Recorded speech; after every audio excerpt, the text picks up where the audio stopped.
Listen up, sports fans. Your favorite sportsbook, BetUS.com, is back for our 28th year of NFL action.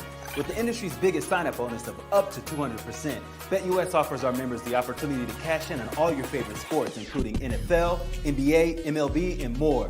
We've also got hundreds of new casino games, including the coolest new European slots, and our live dealers are waiting for you at the table. Sign up at BetUS.com today to get into the action. BetUS, where the game begins.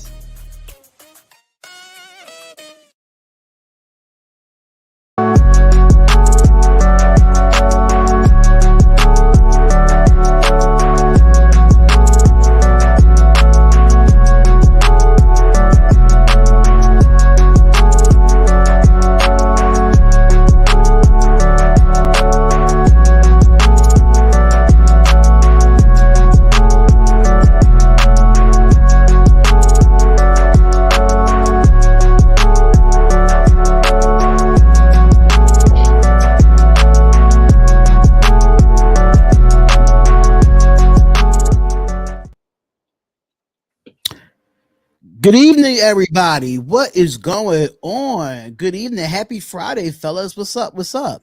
What's good? What's good, man? Look, I know you changed your camera. It looks like you moved it. Nah, it's not even, man. I always get this. I mean, I did from the corner, but it's like the way my window is set up. You know, how you got like I got blinds, but it's like a big window. So at the top is like that part that doesn't get covered. So it's like the sun is like shining right through that shit. You better start going ghetto and put a sheet over it.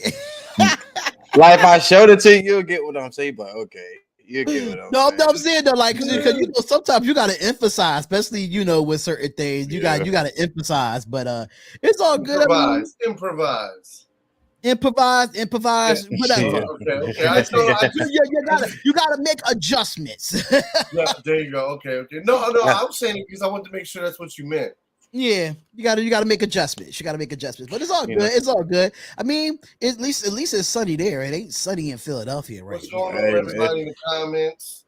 It's shining on me today, man. I don't want to run from it, so I'm like, you know what, whatever, man. It'll go down in a minute. It should be going. There's supposed to be raining today, actually, so we'll see. It's supposed to be raining here too for some reason. It's been cloudy. It was pouring down here for a while. I mean, the sky got pure black around like 12 o'clock here. Y'all know we've been having like poured on us. I had a really rough day because so the way this apartment complex is set up, right? Usually how I was watching the games in this particular room because I don't have a cable box. Yeah. So we had the cable cord. We brought a cable cord to run it through the cable box and run it through the TV. It was good. It was fine. I was doing the NBA finals. I was doing the playoffs. I was doing all that. And then I had to get a new dresser in this room, and I unplugged it from the back of the TV. Put it back in, made everything was good, and they said, "Oh, the share view is disabled." Went into the settings, try to hit the share view, can't hit the share view. Had a technician come out, he couldn't do nothing. And what makes it mad about this apartment complex, we have they give you the dish cable box, but it's through a company named Hotwire Communications. Yeah, I'm putting your Hotwire Communications on a grill right now because y'all came out and did nothing. Y'all did the same thing that Dish told me to do, and it was no result. So what was the point of bringing a technician out? What was the point? It wasn't no point at all. So when it comes down to it, it had a rough day. Then I ended up paying for ESPN Plus, and just to find out the game that I'm supposed to be doing the summer league tonight, it's not even on ESPN Plus. So I had to go adjust again and find it on Stream East.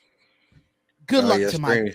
I mean, I've been watching a lot of good stuff on Prime Video. If you got Amazon Prime, they show a lot of. They don't show the summer league games on Amazon Prime. That's the only thing. Yeah, they do. I've been watching them. Cut Prime. Man, I just watched football. Fuck them. Oh, they still got Thursday night. That's what I'm saying. I don't want to watch Thursday night on Amazon. You gotta now. That's just another thing you gotta pay for. So now I gotta make sure I got ESPN. Then I gotta make sure I got regular cable. Now I gotta make sure I got Amazon. I mean, they gonna spread you. They gonna spread you out. I'm not watching Thursday night games. See, I'm gonna do Thursday night games on this channel because I'm gonna do the games on this channel. But when it comes to the Fire Stick, it's good and all. But you are when you're a live streamer like me, it's 5.5 minutes to 7 minutes behind. So when people tell you in the comments, touchdown, I ain't even get to the play yet. So it's really tough. So that's why we have Amazon Prime through our Fire Stick. So it's we pay our Fire Stick like what, $5 a month, but it's all included. So we don't actually pay for Prime. It's like with the Fire Stick, it's all jailbroken. I don't know how my parents did it, but now I pay for ESPN Plus to try to get the games because I don't have cable in this particular room. So yeah, it was a rough day, but happy Friday, everybody. Happy Friday. We are definitely here with another episode of the Darion Hopkins Sports Show. We got Bud, we got Mac. Mac, I don't know if you saw the Instagram reel of you talking about John Harbaugh. I did put that up there. I tagged you in it. How y'all like how the videos came out, man? How y'all like how the videos came out? I seen No Mercy was getting a lot of comments, man, on his They was I like no Mercy, man. He was getting a lot of little comments on his. I was reading up because like I said, I don't know about our baseball. So every time somebody commented on there, I was reading and seeing what everybody was saying about the teams or whatever. But that was cool. That was cool. That was cool. I like that most definitely. I could work on trying to help you out with get some more of those out so we can try to get more of those. But that was definitely cool. Yeah, so I mean, if like I said, if anybody, this is for anybody that's watching right now and you have a StreamYard. All you got to do once the live stream is completely done, you just go into the past shows that you watch and hit view, and it would tell you to edit and like repurpose or something like that. And once you do that, it will tell you if you want it in like landscape, like we are right now, or you want it in like YouTube Shorts. So once you do that, if you put it into YouTube Shorts, it already has the 1 minute set up for you. You just got to figure out where you want your part to start at. So that's how I did it yesterday, and I just added 2 pictures on Canva and called it a day. That's how easy it was. So, it's tough being a sport content creator when you see freaking TV streams are lagging and don't want to work, saying you gotta pay your monthly fee when you already did. Damn, listen. The life of a live streamer is really tough. And Leo was right. Amazon, NFL Network, YouTube TV is taking all of our money. But I'm kind of happy that I'm working on getting NFL Network back because once the season starts, they do have the coaches film on there. So if you want to do like a weekly breakdown of like your team's film, you can do that for like $10 a month. But what I do is that I use it for the $10 a month that I have it for during the NFL season. And then I cancel it at the end of the season. So I don't keep having to do it. But the Coach's View, you could download the Coach's View film and you could break it down how you want it. But it's pretty dope, man. But we got some great topics tonight. We have some great topics tonight. And I don't know if I really want to start with a topic. I do want to start with a trivia if Mac have some trivia for us today. If he doesn't, I could go into that first topic. So no, I don't have any trivia. I was swamped at the store today. Like I didn't have like I barely got to glance over the topics. Like I'm gonna be honest with you, it's a little hard for me to have time to sit down at the desk and start putting stuff together. Okay, so I'm gonna start because I know usually they start with the NBA, but I'm going to start with that. So with me, I know I sent this in the group chat earlier today about what Dwight Howard stating that he's better in his prime when it comes to being better than Nikola Jokic. So I don't know what the actual words was said because it came up. Okay, so I got it right here. Because a lot of articles reacted to it. So Dwight Howard did raise some eyebrows, man. And he said that that he said that he would take his prime over the Denver Nuggets, center Nikola Jokic. Howard has played in, Taiwan for, with the last couple of years.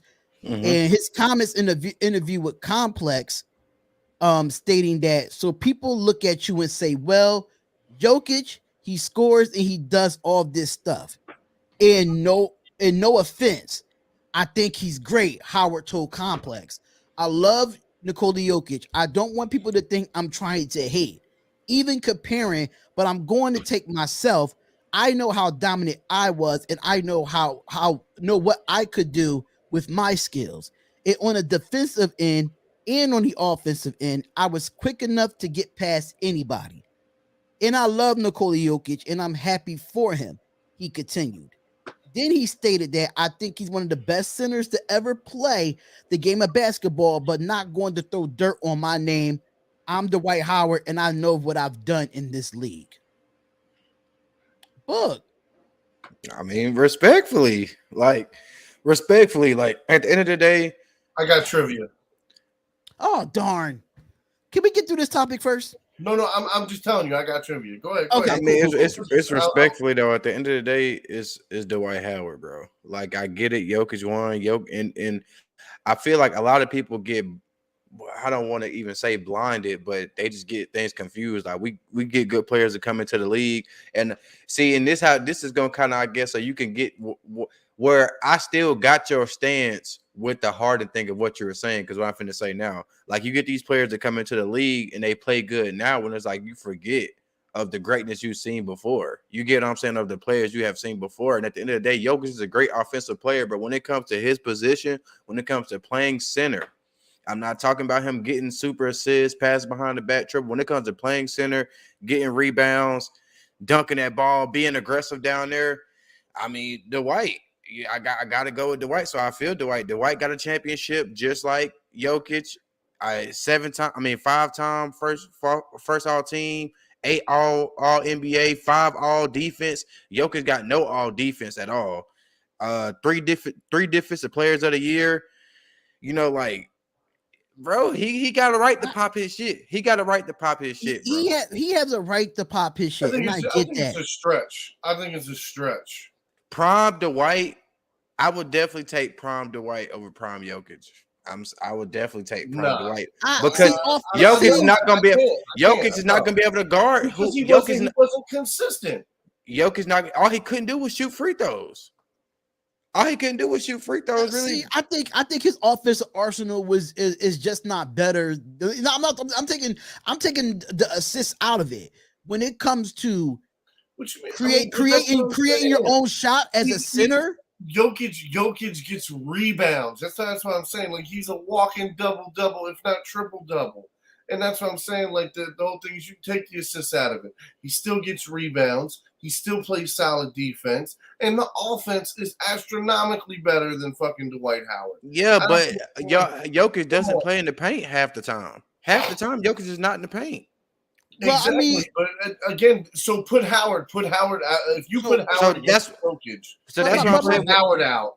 It's the same thing. So my pushback to that book is this: you saying that he's not in the paint a lot, but the man average how many rebounds a game? Even when it comes to defensive rebounds, that means you have to be in the paint to get defensive rebounds, if I'm not mistaken. I just want to make sure. I mean, come on, D-Hop. We don't got to do that. Shots can boink off the rim. Like, let's be for real. All Jokic highlights, if you look up Jokic highlights right now, I guarantee you a lot of them are going to be from him in the top of the key, him in the paint, him passing the ball, him doing this, holding the ball, letting Jamal Williams set up and him throwing the ball in that. The White, it was more, give me that.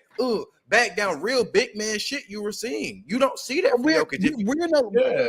This is why you think the Dwight Howard is not in the so that's what I'm saying. When we're talking about people are getting Jokic is a great player. I'm not taking away from Jokic, but I'm saying if you were talking about center and what y'all saying, you're taking away assists. So you were talking about these two dudes banging in the paint. I'm taking Dwight all day. Dwight. So all right, let's say. I'm saying is that to your argument sounds like to me is you're saying like okay, you know what I mean? Like, yeah, Jokic ain't in the paint, but Dwight Howard can't shoot. like Jokic not that much. Jokic not that much more aggressive than Porzingis, bro. He just got more offensive bag. But that's what I'm saying is though, like you're telling about his aggressiveness, but that's fine. But what about how much better of a shooter all the way throughout the board that Jokic is? But that's what I'm saying. When we're talking about 5 people on the court and you were center, we don't need you to shoot. That's a plus. So for me, I could say this then. If we take Jokic out the equation, I could definitely, if you want to talk about aggressiveness and back to the basket, Embiid is better than Dwight Howard back to the basket. Embiid barely puts his fucking back to the basket, bro. I'm just saying back to Embiid backs to the basket. He has some of the best footwork in basketball. Embiid does the same. I'm just looking at it from film that I just recently watched. Embiid does the same move. One thing about Dwight Howard, he was just athletic. He was just athletic. That's what made Dwight Howard so good because he was athletic. He wasn't really that powerful. What? He was just athletic. He was just athletic. You are crazy as fuck. You are crazy as hell. Who was? You said Dwight Howard wasn't powerful? You crazy as hell. I mean, when it comes to I said when it comes to basket to basket, tell me a center in his era. Tell me a center in his era that was good that he dominated. Tell me a center in this era. He played against a lot of centers in his era. What are you talking about? Name them. First of all, let's go back to the Joel thing. You just said Joel Embiid is playing back. It's more powerful than Dwight Howard. I think so. About that. So why the fuck is Joel fading away every time? Then when he he's not fading away every time. He's not. He's fading away, pump faking. He's not putting his shoulder. He's not making up. Come on, you must have forgot what type of NBA that we're in right now. It don't matter. Everybody wants to be a shooter. Everybody wants to be the next Steph Curry. Okay. Listen, and that doesn't matter. What everybody wants to do and what the fuck needs to happen and what are your roles on the basketball court don't matter. That don't matter to me. At the end of the day, I get what y'all saying, but I'm saying we're talking about the center position, bro. The center position. At the end of the day, Jokic being able to pass, him being able to shoot is a plus to him being a center. I'm still waiting on my question. Who did Dwight Howard dominate in his prime? Who did he dominate? That was good as him. Now, bro, he won defensive player of the year. He won defensive player of the year. That he dominated at the center position. 5 names outside of the 5 names. What do you mean dominated? Who if Dwight Howard was that good in his prime, who did he dominate in his prime at the center position? That's all I want to hear. If I can hear great names that come out of that. From 2004, from 2004, hold on. Let me ask you. So from 2004 to 2018, you don't know any dominant centers. And but let's go for 2005 to 2014 when he was all-star. Okay, so from 04 to 14, he was an all-star every year.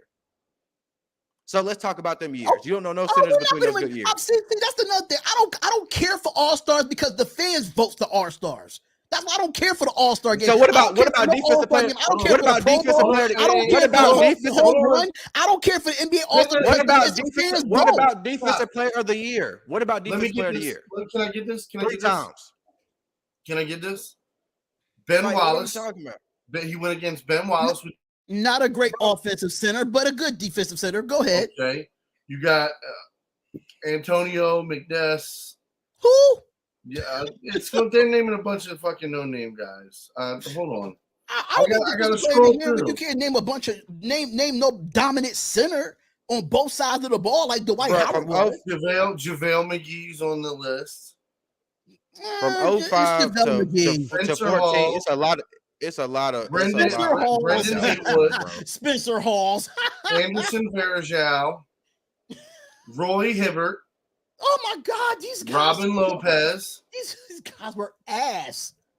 Emeka Okafor. What? Jermaine O'Neal. Roy Hibbert was a bust. We all know this. Come on now. Y'all know Roy Hibbert was a bust. He played against Yao. Are you talking about the same Roy Hibbert that was playing against the Heat that won the finals? Marcus Camby. He won against the Heat in the finals with what team? What team he was on? Because I know the Indiana years were terrible. He wasn't playing terrible in Indiana. You got Noah when he played with the Bulls, Al Horford, Brooke Lopez, bro. Chris You will be Kaman, naming for you. Andrew You're going to be naming for a long Question: time. How many? No, How no, many? this is a How many list of them of the top centers? 20. The How top how 20 many of them No, centers? that Dwight Howard dominated. That's an okay list. It's not an impressive list, but it's an okay list. It's not an impressive list. I mean, it's just a list of all the centers from the 2010s that Dwight Howard dominated. That's what the list I just gave you. Yeah, So a lot the of them was no names. 2010s. Because what year did Dwight Howard come in? Because I know his prime was for me. His prime was when he was in Orlando, and then he went a little bit to Houston. Then after he went to LA, it was it for him. So I'm trying to figure out, he really didn't have no prime in Houston. I know he was good for the Rockets, but I know he was good for Orlando. But them Lakers years, absolutely not. But I mean, he has a right. Those Lakers years. He has a right to talk his shit. But to me, I just feel like. Thank you, Tom Kobe. Thank you, bro. The way the NBA is set up now, that's why Dwight Howard's not in this league. 2004. But that doesn't take away from him being dominant, though. And listen to me. No, if anybody got so are we gonna say? So hold on. Are we gonna say Shaq is ass because he can't shoot? Shaq, when you come out a dominant center that dominated, are we gonna say Shaq is ass because he can't shoot? We're not yeah, saying Shaq wasn't in DC getting fucking Chocolate City thrown down up his ass. That's what I'm not saying Dwight Howard can't shoot, but I think his offensive arsenal was not that great for. But that's me. But then that's what I'm saying. When you talk about the center position, are we really? Let's just really talk about. Let's think about basketball for a minute. Let's forget the names. When you're looking at your center on the court, you pick up your five. Are you looking to him to score? Honestly. I'm looking for him to be a presence down at the basket. I'm looking for him to be a presence. Okay. So let's stop right there. So rewind back to what I said. You're looking for a Dennis Rodman type presence. So let's rewind back to what I said. A lot of Jokic plays are where? Not by the basket. A lot. So I don't know about that. I mean, you don't know about that. So I don't know about that. I mean, because was Jokic not if you look at how they beat Miami, right? They beat Miami because of mismatches. Why you think Jokic was in the block majority of the NBA finals? Because they found mismatches. You can't find a mismatch really against. You really can't have mismatches with Dwight Howard. You could really at that time. I mean, I mean, Dwight Howard's career is good. Don't get me wrong, but do I feel like if I'm going to put my back to the basket? I mean, okay, I can say this then. He's more athletic than Jokic. That's what makes him better than Jokic because he's more athletic. But does he not play? So he don't play better defense than Jokic? I mean, how many shots have you seen Jokic block? How many shots have you seen Jokic block? If you look at the Denver Nuggets defense, how much Jokic really need to do with the defense that he has? I'm gonna just say this. The list that Mac was naming off, the only arguable person that could actually go toe to toe with Howard was probably Joakim Noah. He had that dog in him. Thank you. I said it's an okay list. It ain't a great list. It's an okay list. Bottom tier list. And see, this is what we not and see. That's why I wouldn't say bottom tier. See, you gotta take that back because I'll say this. You're saying that now, comparing that, like players like Chris Kaman, Lopez, during that era was when they were in their prime. When he was playing them, these guys were in their prime, regardless of bottom tier. I'm not mistaken. Ain't Brook Lopez still playing at a higher level than Dwight Howard ever did when he's in Taiwan? Bro, I'm not mistaken. Well, hang on. Wasn't Dwight Howard a multi-defensive player of the year? Hold on. That's what I'm saying. Which he was. I'm not we're talking about a five-time first team All NBA. Jokic has 1. 8-team All NBA. Jokic has 5. All-team defense. He has 5. Defensive player of the years. Jokic. The difference between Jokic and Dwight Howard, the difference is that Jokic has a team that all 4 of the rest of his teammates are great defensively. That's what makes the difference that he's good. You can't tell me in those years when Dwight Howard played, you cannot tell me another better defensive player on those teams. You can't. Mac, I'm going to ask you a question because you've been breaking this guy up, and I'm going to just hit you with this randomly. Why do you expect Rudy Gobert?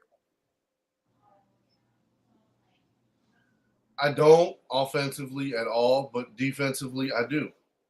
And I mean, hell, Gobert was so good. He literally locked down the entire league during COVID. Because at the end of the day, you have your four. And if in D-Hop, you know this because you coach. So when it breaks down your point, I'm just making this point. It's not fair to compare them to because their game is nothing alike. The game is different. And that's what I'm saying. For him to hold on, hear me out. If he would have called out Joel Embiid, it'd be a completely different story because they actually have a similar game. Not the same game, but they have a similar game. More close together versus Jokic. Jokic is not fair because Jokic has no athleticism like that. Like he does. Exactly. He's just a 100% fundamental basketball player. He plays the system and he plays it damn fucking well. And that's what I'm saying. Like to compare himself to Jokic, like, bro, stay your ass in Taiwan or get your ass back to the league. I mean, but you can't. That's all I'm saying. That's all I'm saying, bro. But then I respect what he did. But that's the whole thing. That's what you did before. You did you go against Jokic? No. I mean, that's what I'm saying. Like, are you going against him next year? No. So the relevancy of Dwight Howard is just it's nuts, bro. Like he reaching, and it doesn't make sense. Attack somebody with a similar game. I can't say reaching because they play center, and I get and don't get to a certain extent. I get what you're saying. Like it's hard to compare the games, but at the end of the day, when they play the same position, that's just how like we argue about. I mean, and AI was a 2 guard. He wasn't really a point guard. So it's like the same thing when you argue James Harden and AI. You might not feel like they have 2 different games. AI smaller, but at the end of the day, they played the same position. So it's like it's criteria that come with this position. And one of those criteria is playing defense is the biggest one of being a center. If you can't play defense, Jokic's offense overshines his defense. The same thing with James Harden. His offense, his production. He plays fundamental defense. His defense ain't horrible. That's that. But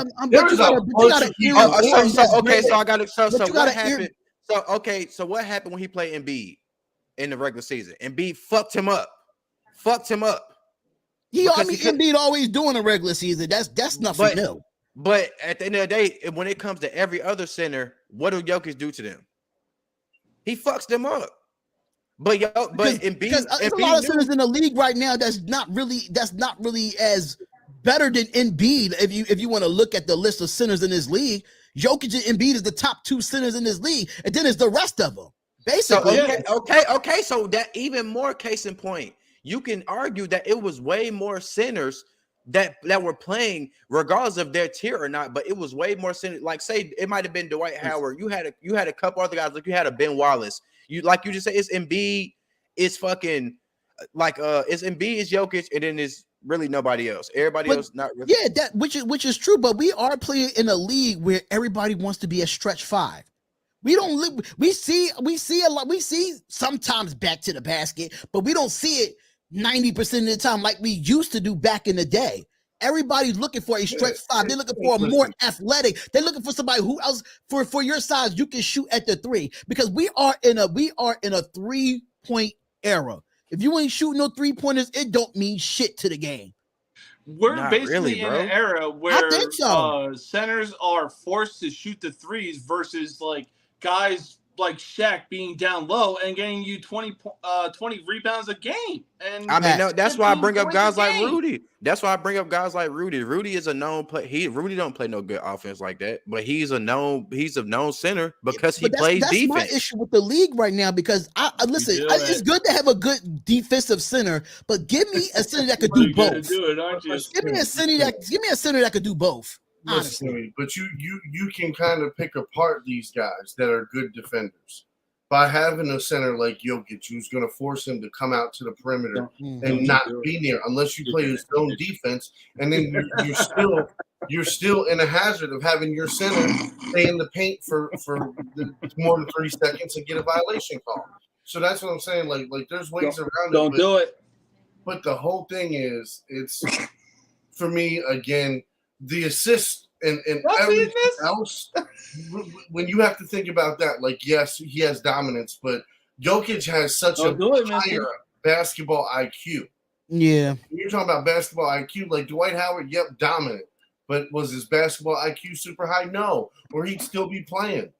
Like, I mean, let's be honest. Not really, bro. I don't like how everybody's throwing that salt. Everybody's throwing that salt as if like, oh, Dwight, like, come on, bro. Dwight's old at the end of the day. So it's not nothing with his IQ of why he's not playing in the league now. He's old. It's a couple other players that's really nice now. DeAndre Jordan is still in the league. Blake Griffin. Yeah, but DeAndre Jordan doesn't even touch the floor. He's literally on the team just to be a bench presence. He doesn't even touch the floor. He went from burying Brandon Knight to basically being a role player. I mean, Andre Drummond's still in the league and he gets into rotation. Yeah, but he's that like no, he came in at 18. Drummond's not old. Drummond's not old. But Drummond's not old. But I loved Andre Drummond when he was in Detroit, even though Detroit wasn't a great team. No, I like the Drummond in Detroit. The Drummond in Detroit was a dominant Drummond, and I think injuries really hinder him from getting back into the starting lineup. Yeah, but not the same amount of injuries that have hindered AD. Yeah, and AD, injuries is hindering AD, and AD's still a starter. But I mean that man is made of glass, though. I'm sorry, he's just made of glass. AD is the come alive version of that one character in SpongeBob where they're trying to sell chocolate, and he's like, "Oh yeah, I wake up and every morning I break my bones, break my ribs, do this." That's literally AD. All right, so we're gonna get into the trivia question now. We're gonna get into the trivia. I knew that debate was gonna be big. I knew it was. That's why I wanted to get it out the way. I got 3 trivia questions for you guys, right? Ooh. The first one I'm gonna throw a T-bone at you. Right?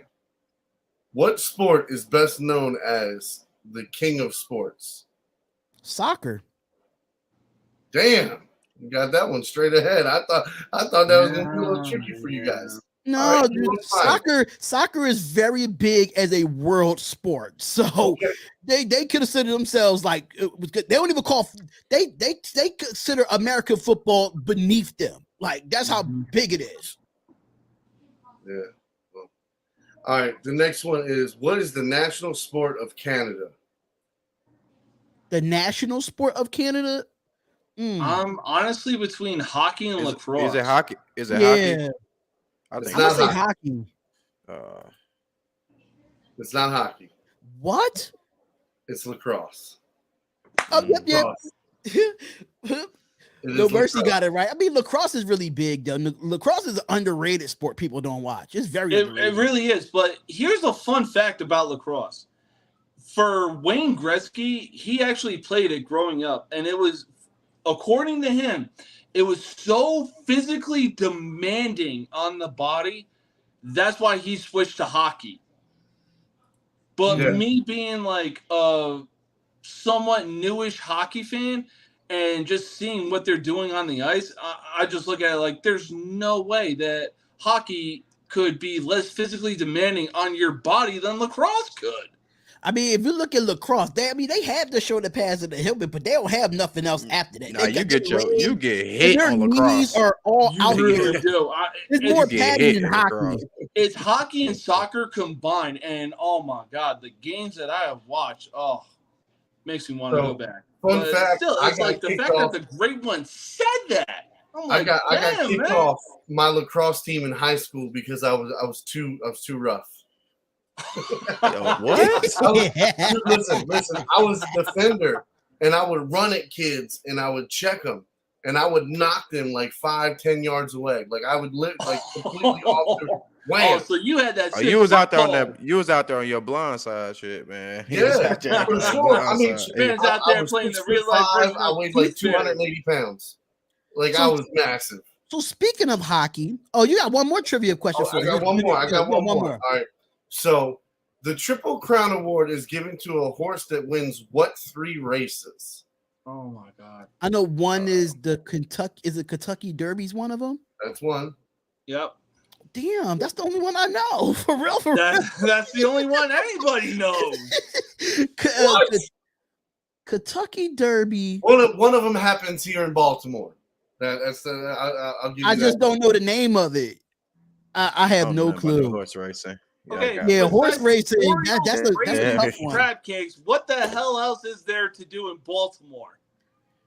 You guys okay? Oh, there's a lot of things to do to Baltimore. There's a lot of things to do. The Preakness. The Preakness. That sound like some freak picnic stuff. Yeah. Man. That's party stuff. Like, hey, we Sounds get like a the drink. name of a freaky ass club. And then number 3 Yeah, is freaky. Belmont. Like, Oh, you said Belmont, right? Yeah, so it's Oh Kentucky my Derby, God. Preakness, and Belmont. Belmont with I wanted to say that, but like I was not sure if it was something of dumb lines. But damn, I should have said Belmont. I got more too. So all right, let's jump into the next topic. But speaking of hockey, I think this is monumental because I want to get into, because I think this is the only outside of, we have more topics in NBA, MLB, and NFL. But Boog brought this to my attention. I did hear about it, but we have Tennessee State as the first HBCU school to have a hockey team.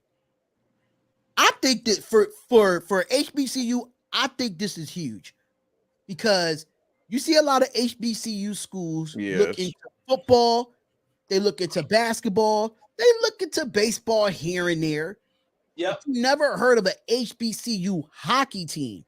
And I think it gives, people of color or whoever goes to HBCU, because now HBCU is open to anybody at this point now, the way the world we living in. I think it's big. I think that we finally get to see more African-American hockey players. I know it's a few in the NHL right now. So I was going to say the only African-American hockey player I could really name is PK Subban. Yeah. So here's a funny fact. So you know who actually started hockey in Canada, right? yeah, it was a black guy. I seen that. Yeah. I seen that the other day. I seen somebody talking about that. I seen somebody talking about that. The first actual hockey league was a black hockey league. What? Yes, sir. Yeah. Yes, sir. I believe it. That's crazy. I think Tennessee State did their research in this and made that the reason why they made it a sport at their college. I think you could bring more people. It's gonna be really interesting to watch, especially when it comes to college hockey. Mm-hmm. I don't know what division they're going to be in. I don't know what conference they're going to be in, but they're going to compete. They're going to compete with these other conferences. And I think it's going to be interesting to watch now. Me and Mac had a conversation the other day, and we was talking about hockey a little bit. And I was telling him like it was something like even me personally, like growing up, I was always interested in. But one, I'm like, what the fuck? You don't just see like a hockey rec league. Like you can't just sign up for hockey how you could just sign up for basketball. Like I don't just know nobody who got a hockey team. So I know from personal experience, bro, like that's something big that I'm pretty sure, like, bro, I went to college before and people would just sign up like, fuck it, I want to sign up, I want to play hockey. And you already got athletes there that just, you got athletes. I mean, of course, it's an HBCU, so it produces some of the best athletes. Imagine, you never know who might come out of there. So I just feel like that's definitely a good opportunity. And just like you said, just opening stuff up, like even still, like to even have other races come there and get HBCU culture and just the understanding like that. I like that. I definitely like that. That was a big move. People think HBCU schools is just all about you gotta be black or you can't come. Like the history of you being Alpha Theta or sorority. Like it's not all about just stepping or the bands that they had down in the South either. They have great athletics too, I mean, I'm gonna just say this: like, hockey is one of those sports that it gets you into it. Like, hell, even growing up, like, I wanted to get into hockey, but at the same time, like, during the time that I was growing up, we didn't have the channels that we have now to be able to watch the teams that we want to root for. And as soon as the playoffs or Stanley Cup began, it's just like, okay, well, who's this team? Who are these players? Like, you're just trying to put you're trying to put two and two together, right? And it's equaling fish. So I'll be too also like just as far as HBCUs, on my personal channel on my YouTube, I'm gonna be covering like a lot of HBCU, like some of the athletes, like football, basketball, because I just feel like they kind of don't get enough spotlight. Like it's a couple guys from football that I already got. I'll probably send y'all a couple snippets in the chat, but man, a couple dogs, bro. Like they play for some. Right. Because I was just about to ask you about. I don't know if you heard about the player that came out as came out his coming out that he was gay that played for Hampton. Yeah. So that was another big thing. 'Cause I think he's the first HBCU to come out. Yeah, the first HBCU football player to come out. So that was interesting too, though.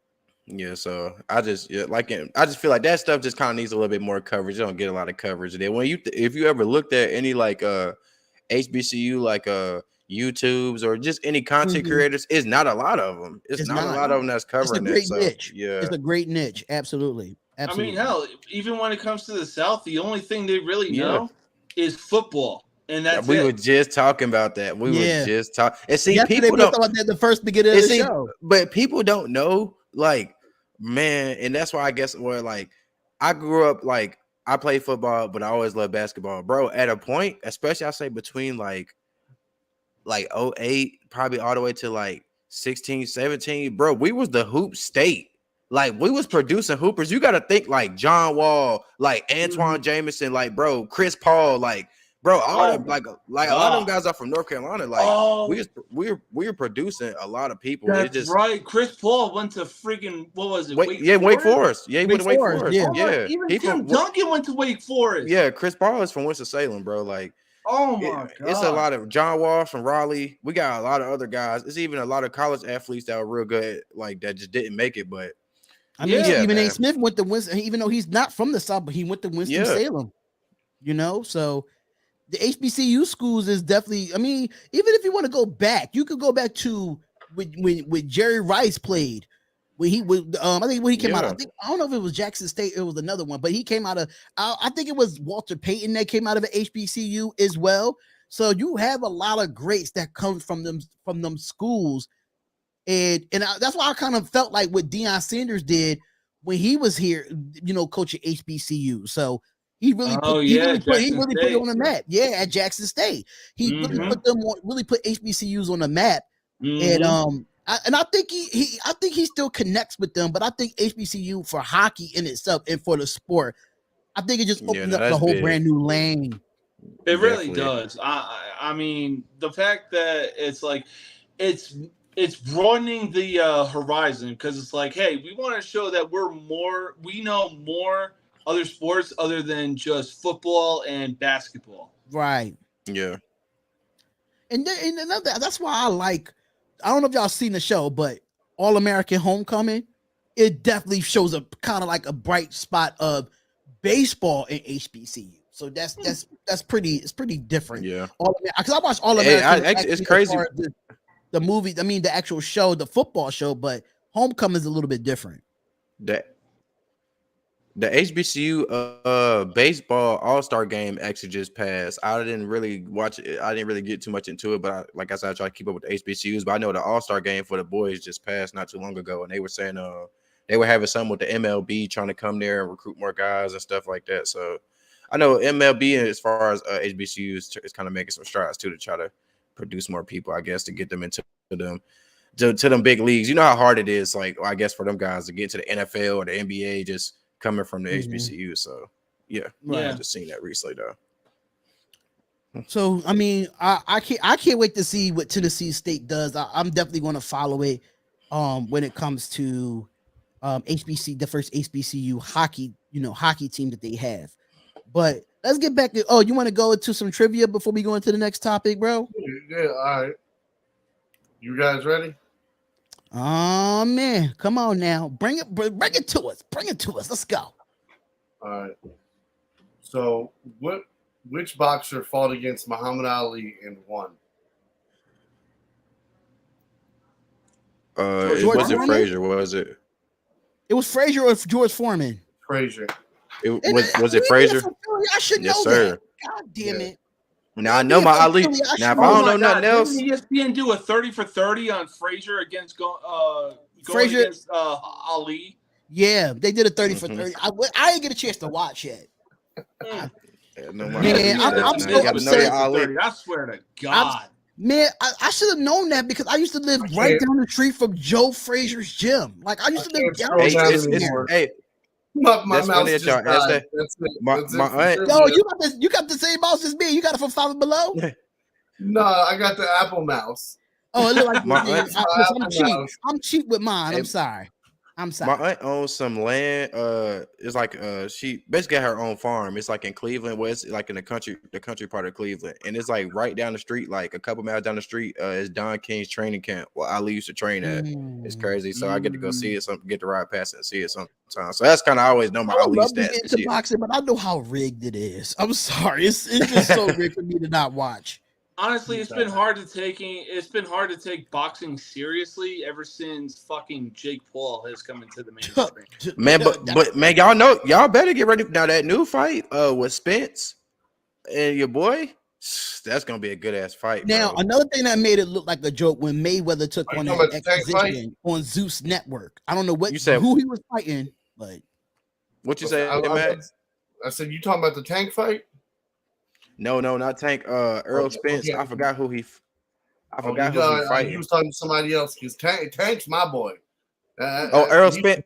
Earl Spence and Terrence Crawford. That's who fighting. That's going to be a good ass fight. Oh yeah, that'll be a good fight. I'll watch it. I really got no dog in that. If somebody wants to do it on the Darion Hopkins show, y'all love to do it on there because I would not be doing boxing. I would not be doing boxing. I really advocate and boycott boxing so badly. Boycott it? I boycotted boxing a long time ago. I mean, I'm 50-50 with it just because it's been. And you from Philly? It's just a rigged ass sport. It's so rigged. It's so money hungry.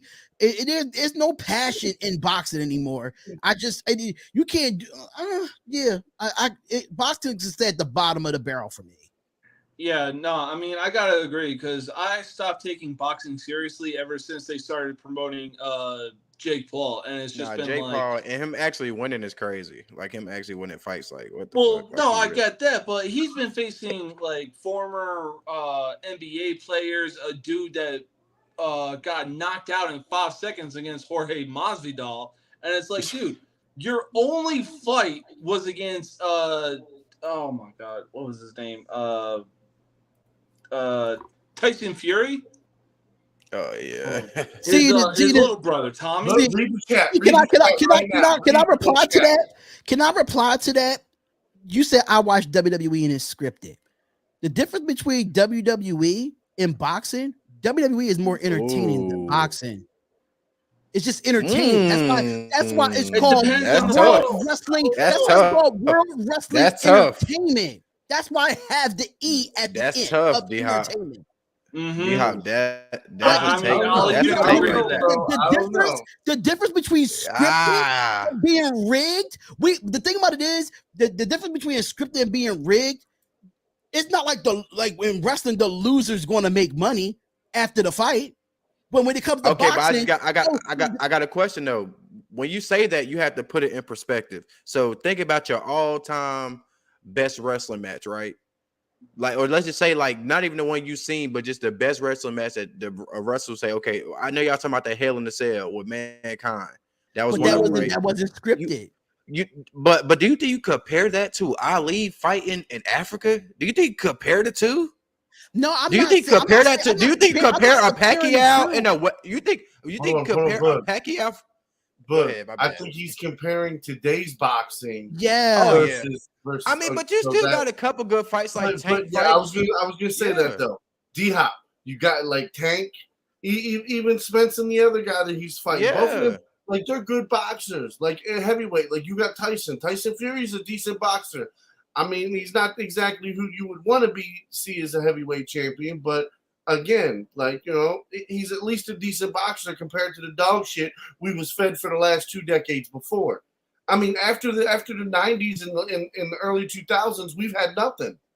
Tyson Fury is just a fat ass boxer. He's so out of shape. It's sad. He's out of shape. He's good, but he's out of shape. Like he downed a few beers before a match. Like, hey man, I'm a fluffy guy too.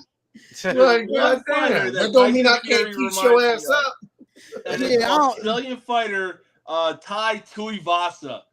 This dude is an Australian heavyweight, and every time he gets like a win, knockout victory, whatever, he will no shit pour beer into a shoe and chug that bitch. I mean, if y'all want to talk about a little bit boxing, I mean, we can. I don't mind. I mean, I watch a little bit of UFC, not too much of it. I don't know the names for UFC or none of that nature, but I mean, you got a couple good boys, Sean O'Malley. You know what I'm saying? It's a couple good. It's all a I know couple is good. Conor McGregor. That's all I know. The Russian guy. Con- just told me- Conor McGregor ain't been the same Saturday, since his Hey, last that's fight sad against for me, right? That's Poirier. sad for Hey, me. no And even then, McGregor he went slander. after his wife. McGregor, No, my I'm not, boy, talking about, man. I'm not talking about McGregor, but that's Man. all. That's all. I mean, it's another guy that I know. I don't know his name though, but it was another guy that I kind of liked in UFC. But yeah, that was a little cute topic. You know what, Leo? Yeah. I'm gonna call you later, bro. I'm gonna call you later on that one. I'm gonna call you later. Yeah, that Protect the Show podcast. He said boxing is kind of weak without the good heavyweight matches. Nah, I definitely. No, I can't say that. I definitely 100% agree with that. Like, with it, I definitely 100% agree with that. I'll be wanting to see somebody get knocked out. I don't want to see them fight all them rounds. I want to see somebody get knocked out. That's what I'm Early. saying. Like, Yeah. even when it comes to the UFC, like, most of the fights are just like middleweight and below. And at the same time, it's like you want to see the big boys fight. You want to see that power. You want to see somebody get knocked out. Yeah. Facts. Because that's what we come to see. Absolutely. But let's get into a little bit of more NBA. I know Bug wanted to talk about this too because he thought it was very intriguing about the Zach Lavine trade rumors about the 76ers and the Portland Trailblazers are interested in Zach Lavine. Now, I know you put some things in the chat, Bug, about you sent Tobias to Portland. Who else would you send over there in the trade package? Because I know Harden is still in the trade talks. We all know that. So to get Zach Lavine to come to Philadelphia, how would that work? Okay, so the Bulls already announced they want a young player with upside and multiple picks. So I feel like with that being said, they're kind of hitting that we want Maxey. That's what I feel like they hitting at when they say that a young player with upside. Because you're not getting a young player in Tobias. You're not getting a young player in James Harden. No. I mean, I'm pretty sure Zach don't want to go to Philly. Don't want to go to Portland. So and from what I'm seeing, the only talk is Philly and Portland. And at the end of the day, Portland got the Dame thing going on. Yep. Philly could pull the trigger on him, bro. But I feel like it's gonna be sending James Harden, and that was a trade destination for him was the Bulls. So I feel like him, Tobias, maybe a couple picks, man, for Zach Lavine. You get to replace Tobias a little bit more aggressive. You get what I'm saying? You bring Maxey into really playing that one role. You know, I feel like that might work out all right. You might pick up some. But the thing about it is how I see it, because the way you broke it down. I mean, they do want to play with some upside, but they already confirmed that Maxey is not nowhere to be touched at this point. And I understand that, he's on his last contract and stuff of that nature. But now, if you trade Zach Lavine to go get a Harden and Tobias Harris, and then you add DeMar DeRozan and Caruso, you have your five right there. Like, did Vucevic re-sign back with the Chicago Bulls? If I'm not mistaken, you still got Patrick. You still got Patrick Williams, young boy. He been playing good. You got a squad. You got Kobe White off the bench.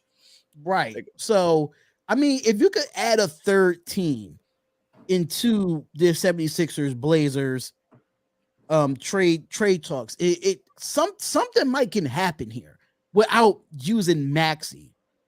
Because if you look at the players that the Blazers got, you look at the players the Sixers got, if you could add a third team into this mix, and I think this is more reliable. I think it's more easier for the Sixers to trade for Zach Lavine than it is for Damian Lillard, in my opinion. Yeah. Because honestly, Damian Lillard is just so dead set on going to Miami. Right. There's like no beating around the bush about it. So, Meg, you have any thoughts on this, or any trade scenarios you have on it of Zach Lavine? I mean, he can't go. He can't. He's obviously not going to Miami. They don't really have a spot for him there. Like the 76ers, but I mean, what is the 76ers team gonna like? I mean, I just I don't like that. I don't like the Zach Lavine with the 76ers, even if you keep Maxey. Like, I just it's not enough. And I'm really disappointed in Philadelphia, because I mean, I like Montrezl Harrell, but I think hopefully he gets some more minutes, because Doc didn't give him enough minutes, in my opinion. I hope Nick Nurse comes in and give him enough minutes, because you do get a tough guy that could get you boards and stuff of that nature. And I mean, I was not a big fan of the sign. I was not a big fan of the signing itself. I thought he was going to go somewhere else. But the funny thing about Montrezl Harrell, bro, is so we have a pro-am league in Charlotte, right? That he comes to play to every year, and he's playing it this summer. And y'all know what they call him in the league? Mr. Too Hard to Guard. Y'all won't believe what he does in that summer league, bro. And there's some players that talk shit to him like, bro, why do you not do this when you be on the court in the NBA? Like, I'm talking about he out there shooting jumpers, crossover, dunks, all like he got a bag, bro. Even though we talk about the Zach Lavine thing, but did y'all see the video of when Bam Adebayo was playing one-on-one against a lot of players in the gym? Because Bam Adebayo is only 6'9". Bam has a bag, bro. Bam is another player Bam that I get. has a game. Yeah, stop putting him in the block all the time. That man can play but that's what Mac is saying. That's what Mac was saying a couple of shows ago, as far as them going to get a bona fide big man, and like them, if they go get a paint presence, they go get a Rudy, bro. That's going to let Bam. You'll start seeing. I guarantee you, if they can go get like a Rudy or even somewhere near, Bam will be shooting threes or be a consistent 3-point shooter, at least from the corner, in 2 years. Because he has that. He has that short in the summer league. He got that short, but see, they don't have a big man that's dominant enough to let Bam go to that short corner or go, you know what I'm saying, play that high post, low post game. Like he can be consistent enough to trust the other guy down there. I don't think. Not yet. I mean, the whole thing is though, and even like, when it comes to big man, it's basically Jokic, Embiid, and then everybody else. Yeah, I mean, so do you feel like, so Mac, my question to you is, and I'm gonna get to that question, Daniel Scott, I'm gonna get to that question, but do you feel like he will fit better with the Blazers than he will fit with the 76ers? Lavine? Yeah, because it says Blazers and Sixers was interested. I mean, like the Blazers would make more sense, to be honest. Like it would be, just because with the young guys they have, at least they have a possibility of contending. But I mean, there's too many what ifs, and that's my problem. Because it's like, for me, I got to see it all on paper, and then I got to see it on the court. And for me, like him going there doesn't make sense. Nobody's gonna want to go to Portland.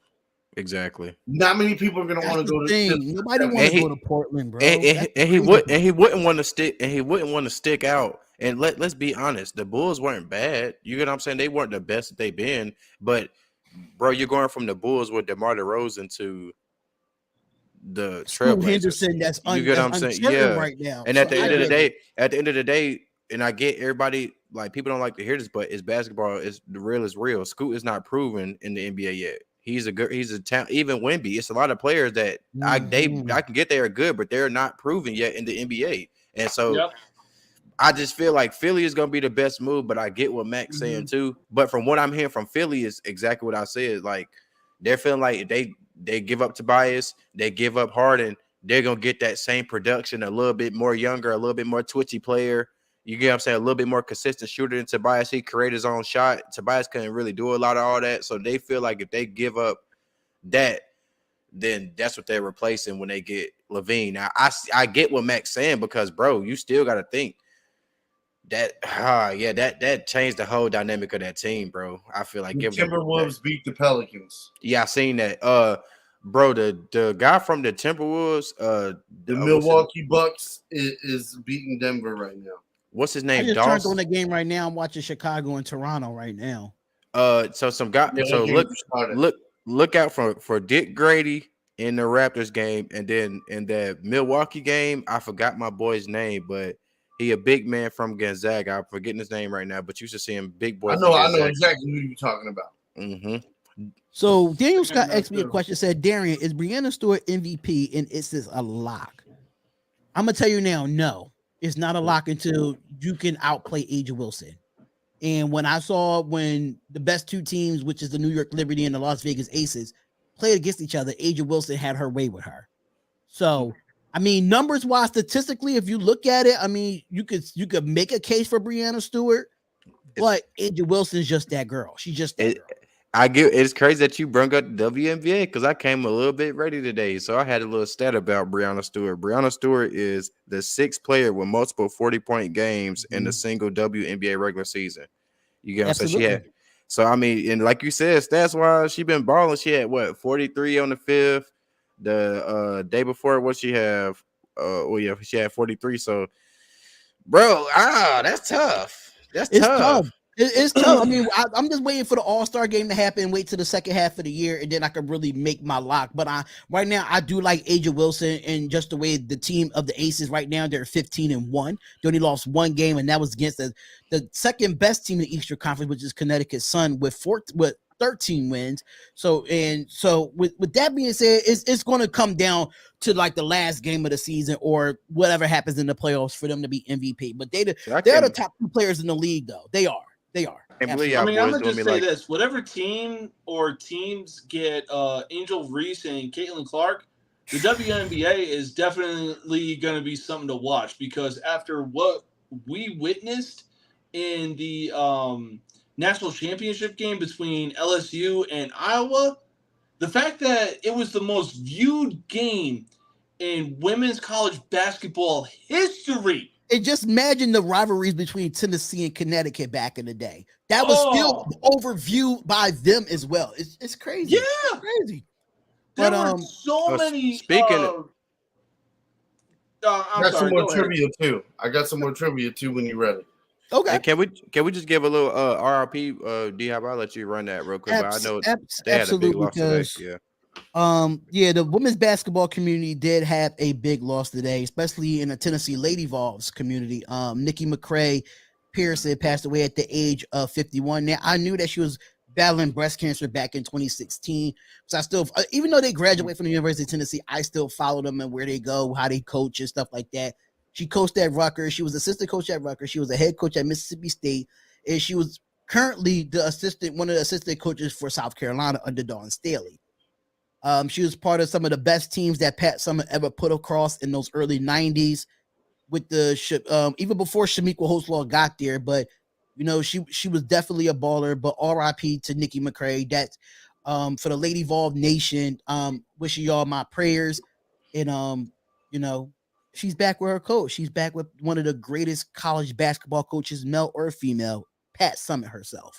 So, the age of 51 is just so young. I know she had a lot of health issues while she had to step down from a lot of coaching jobs, but hey, I mean, that means you got to take care of yourself. You just never know when your day is. So, I just wanted to throw that, out there for her. So as a Tennessee fan, that really gets me a little bit emotional, because that's like, I watched her play at a young age. I watched Tennessee basketball, men's, women's. I watched the football. I watched baseball. I watched all sports Tennessee, because that was always a dream school that I wanted to go to. Always a dream school I wanted to go to. I don't know what it was about that orange, baby blue, and white. I don't know what it was, but my goal is to actually go to Rocky Top. That's my one bucket list that I have, to go to a Tennessee game and go to Rocky Top. So, So ready? Oh yeah, I'm ready for the trivia. Go ahead. So, which NFL team has a logo located on only one side of their helmets? Oh, I know. Cleveland? No, Cleveland don't have a logo. Absolutely, they don't have a logo. Cleveland. that only has a logo on one side? The Yep. Giants. Isn't Pittsburgh? Nope. It's Pittsburgh. Okay. Pittsburgh. It's Pittsburgh. I thought it was Giants. Okay. Yeah, What I thought it was Pittsburgh. What is Which is weird as considered- hell, but hey. What is considered the NFL's oldest team? Ooh. As of right now, isn't the Green Bay Packers? It's the Green Bay Packers. Okay. I was this close to saying Kansas All right, City. fine. But You know, I was this close to saying Kansas City because I know they I was used to gonna be say the AFL. Baltimore. Not this one. What team won the first ever football game played at night? Ooh. The first ever football game played that night. Ooh. Yes. This is tough because a lot of games was played that night in the NFL through the 70s, through the 80s. You know, Monday night. Even before that. Damn, I thought you were going in a completely different direction because I honestly was going to say Green Bay. They played the first night game. Nope, it's not Green Bay. Yeah. Okay, so can you give us a hint? Is it an AFC team or an NFC team? It was a Philadelphia team. I don't think you're gonna guess. That's how Oh much. yeah. I'm not an Eagles fan, so I'm definitely not going. Oh, it's not the Eagles. It's not the Eagles. It's the Philadelphia something. I know it's something. The Philadelphia whatever. I don't know. I don't know. I don't know too much sports when it comes to football in Philadelphia. No, not the Cardinals. And I'll give you another hint. Their old name was a team's name right now that we here on the show talk shit about not that long ago. It's definitely not the Cowboys. So it's definitely not that. No, definitely not. Just take a guess and then I'll tell you guys. That we talk shit about all the time? Because I know we talk shit about the Cowboys I a lot. said here recently. Chargers? No. What the hell? I give up. I don't care for Go Philadelphia ahead. football. Take one shot. The Philadelphia what was the first ever team? You said we talked shit about them recently? Yeah, it is a team of the major 3 American sports. Shit, I don't know. The Patriots? No. No. The Philadelphia Athletics. Oh my God. Oh, We see, was bagging on you Oakland. said a We was team that bagging we on the talk shit Athletics. about, we so was I'm bagging thinking on the NFL. I'm thinking NFL. You said Damn. that threw me off. That threw me so off. Oh my You God. talk about history. Right. I feel like I'm back that's in some throwback. class and Well, session. I mean, y'all smacked the first 2 out the motherfucking park. I had to say, okay, let me grab. Nah, the he had to heart. come. Yeah, he had You know to what I'm come saying? with it. But I got one more for you. All right. Which team has the record of scoring the most points in a single Super Bowl? Who has the record of scoring the most points in a Super Bowl? Yes. Now, not counting this year, obviously, because this is from a couple years ago. How many years ago? So this page says it's from 2019. So the highest scoring, the team that scored the most points in the Super Bowl prior to 2019. Was it Chiefs and 49ers? Oh, I think I know. Was it Chiefs and 49ers? No, it wasn't Chiefs and 49ers. I think I know. But I'm not. Yeah, gonna take a say my shot at name. it, bro. Take a shot at it, man. Because I mean, 2019. I don't know. I ain't gonna lie. He got that one. The Seattle Seahawks and Denver Broncos. No. Damn it! Because I know the Seattle Seahawks scored 45 points in that game. Yeah, they dominated the Broncos. So it is the San Francisco 49ers. They have scored the most points in the Super Bowl Since 2019. No, not. Okay, I guess I must have said it wrong. Like the highest scoring points in a Super Bowl. Just all time. No, like in a single game, they had the record for the most points. Right. That we just talking about NFL history Are we talking about NFL history or talking about since a certain year? In a Because the Niners just recently played in the Super Bowl. Just one single Super Bowl. I said 49ers Chiefs.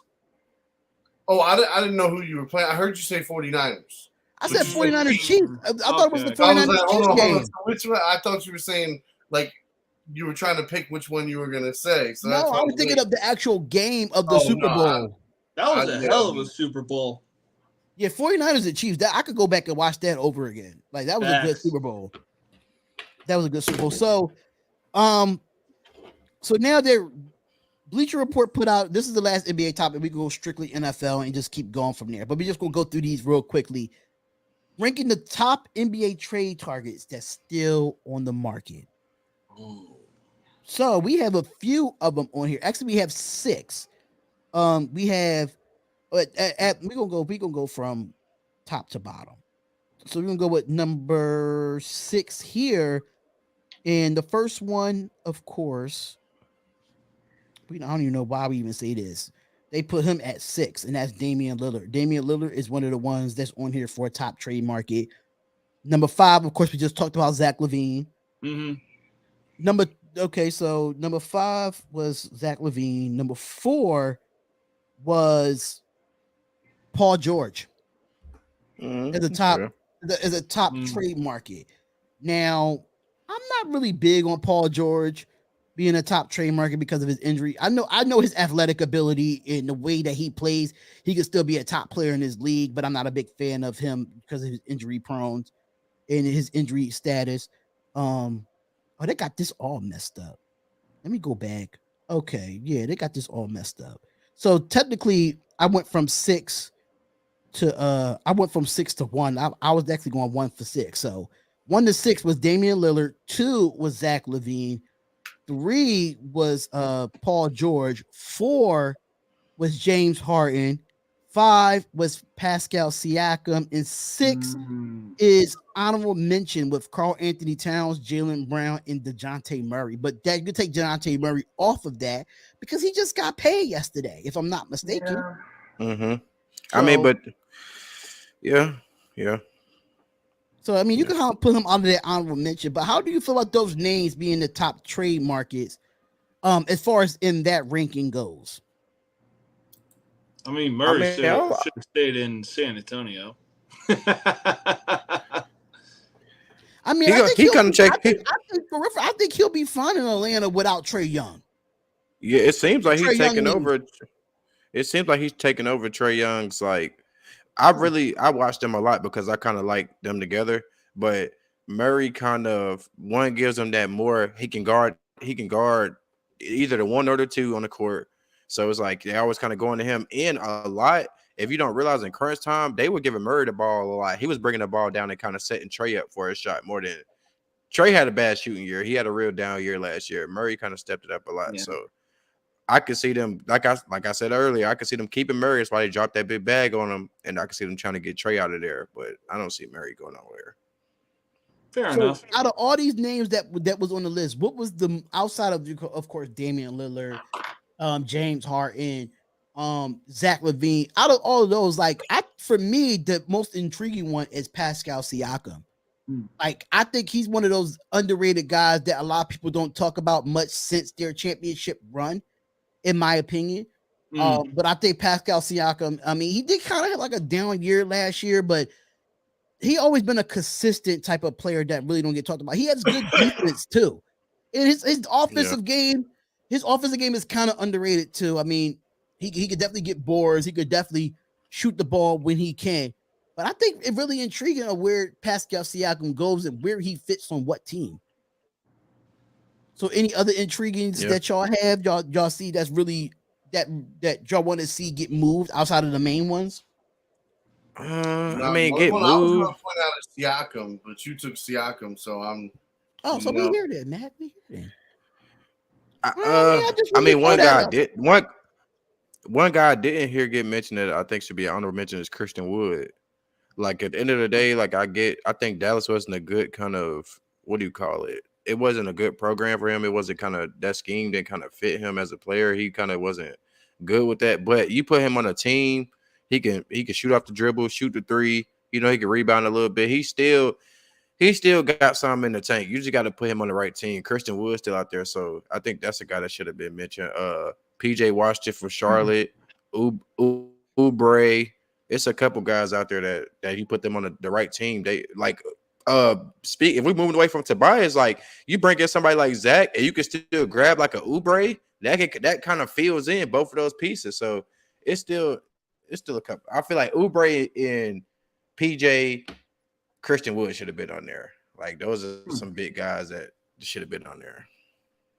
All right. So technically, we'll be able to get all the NBA basketball, stuff out the way. A lot of stuff came down later on in the day. But Mac, you got some more trivia for us before we go into the NFL? Let's get it, Mac. I'm down for this trivia thing. I want all the smoke, man. Yeah. Ooh, what team won the very first NBA game in 1946? Holy shit! The Boston Celtics? Nope. The Bucks? Nope. Is it Milwaukee? Damn. The Knicks? The New York Knicks. All right, let's go, bro. Shot in the No mercy, pulling out the New York. Okay, there you go. Whoa. Let's right. go. Hold on. That was a shot in the dark. Oh my god. You ready for the next one? I think Bug gonna get this one first, maybe. Who is the youngest player to score 10,000 points in NBA? The youngest player to score 10,000 points? Is it LeBron? Ding, ding, ding, ding. Yeah. That's who I was thinking. All right. You know. I was thinking. Honestly, I was thinking Kobe. I was thinking Kobe. I can see. We gotta think Kobe really didn't start his first 2 years like that. He didn't. Yeah, he wasn't that. Yeah. Mm-hmm. So now, all right, here you go. This one's for you, D-Hop. Right? Who is the first WNBA player to dunk in a playoff game? Lisa Leslie. No. If it's not Lisa Leslie, it's Candace Parker. Nope. Brittany Griner. Is it Griner? Griner? Yeah. It's only technically 3 women. That communist bitch was the only one that came to my mind. Yeah, technically it's three. Well, the first female player ever to dunk in a WNBA game was Lisa Leslie. Secondly, it was Candace Parker. Then it was Brittany Griner. But Brittany Griner was the first to do it in a playoff game. Playoffs. I was about to say, the playoffs. It was the playoffs that made the big difference in that one. But I got a question for y'all then. If y'all want to know y'all WNBA, what team in the WNBA won the first 4 WNBA championships? What team? They're not around now, but what team in the WNBA won their first 4 back-to-back WNBA championships? Holy shit, I'm that old. I mean, just to let you know, all those 4 years was against the New York Liberty.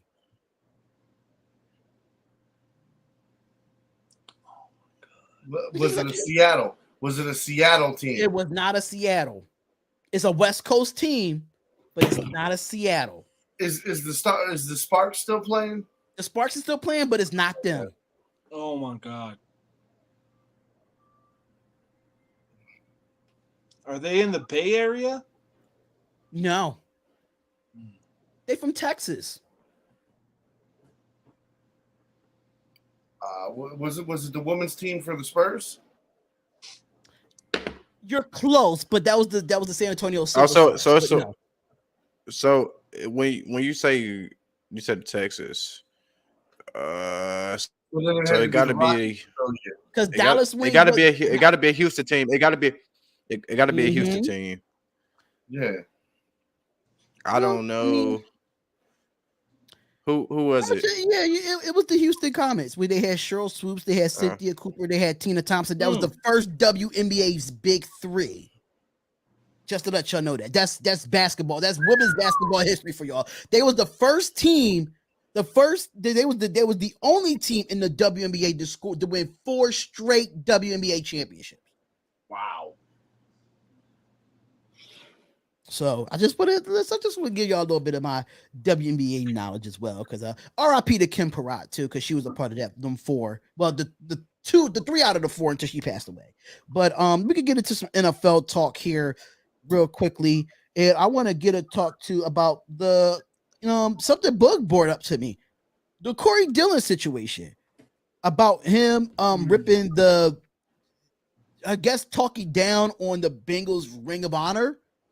Bug, I know you have more on this story, so I'd like for you to explain it more than I know, because I really don't know too much about it. Okay, and I'm about to get the actual article. I'm pulling it right now, but he actually went crazy, bro. I remember he did quote and say, "This is not a fucking popularity contest." He definitely said he feels like they got it set up to where it's a popularity contest now, and they basically choose who comes in and who doesn't. He also said that he feels like he might be one of the best Bengals players in franchise history. He did mention two other guys that he said was up there, but he said besides him, he doesn't feel like it's any other guys. But I did have a couple in my notes. So speaking of him, so he got drafted in 1997 in the 43rd. Yeah, he went 43 in the first round.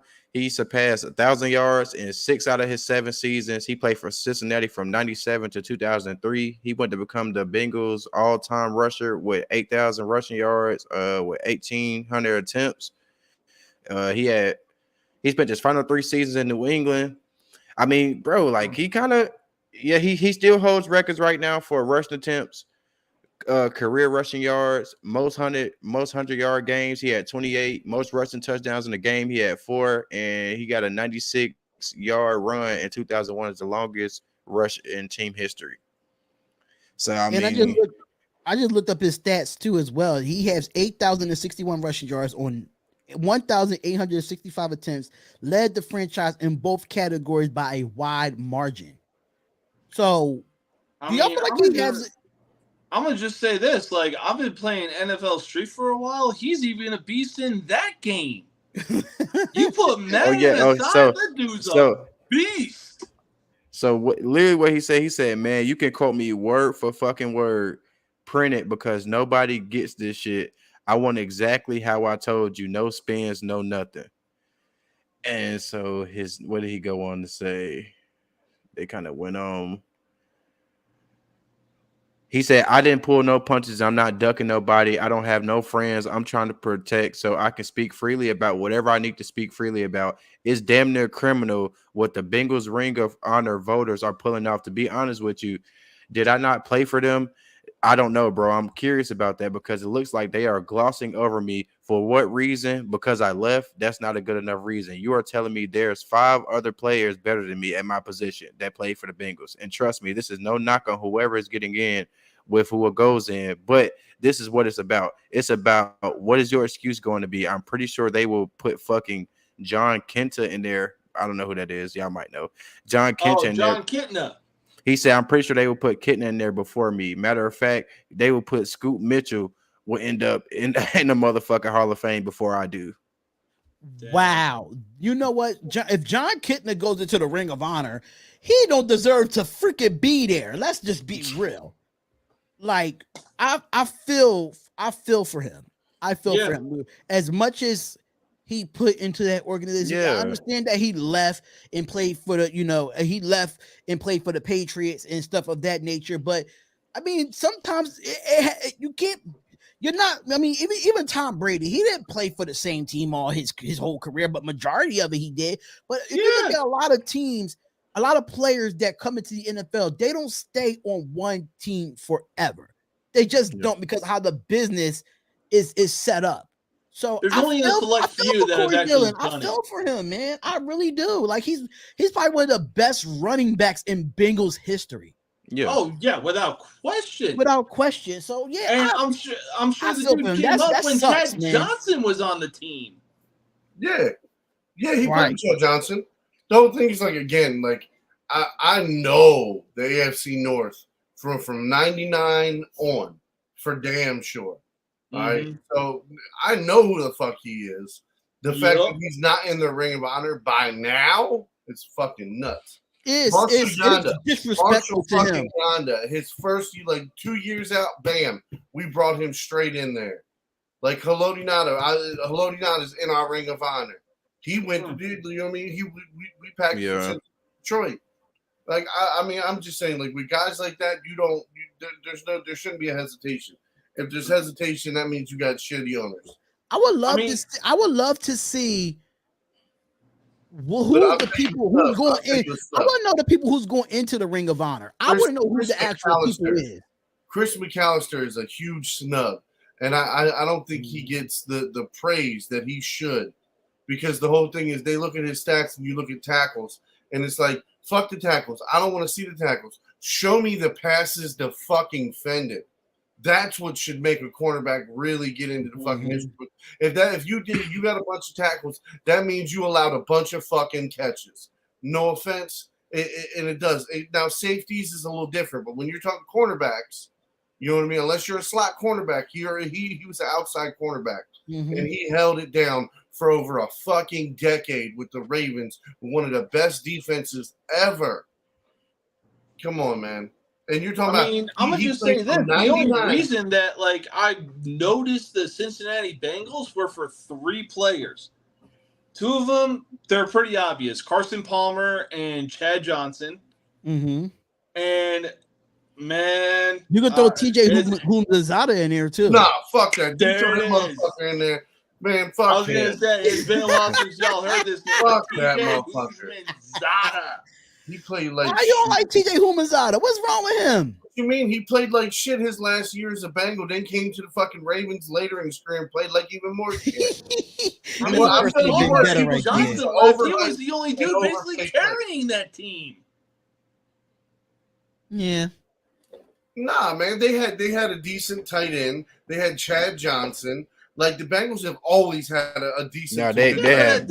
Chad Johnson was basically pulling of Ron Artest. Like, yeah, I'm gonna switch my name to Meta World Peace. I'm gonna switch my name to Chad Ochocinco. When he did that, I think his career fell down when he did that for me. There it is. And as soon as T.O. came along, both of them were basically out of their prime. It was like, man, this is just speaking of that, I just came up with a topic for next week and bring in more money.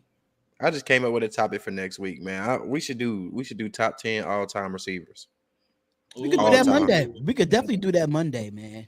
Y'all going to watch Wemby tonight? I was supposed to do the live play-by-play, but unfortunately, I don't want to be 10. I don't want to be 10 and 20 minutes behind watching a live. But see that's what I'm telling y'all. See, first, y'all boys kind of caught me slipping because I wasn't even going to watch the Summer League during the game. Then you and Mac, I'm like, let me put a Summer League up. But man, I'm telling you, man, Darion, go ahead and get that Prime Video.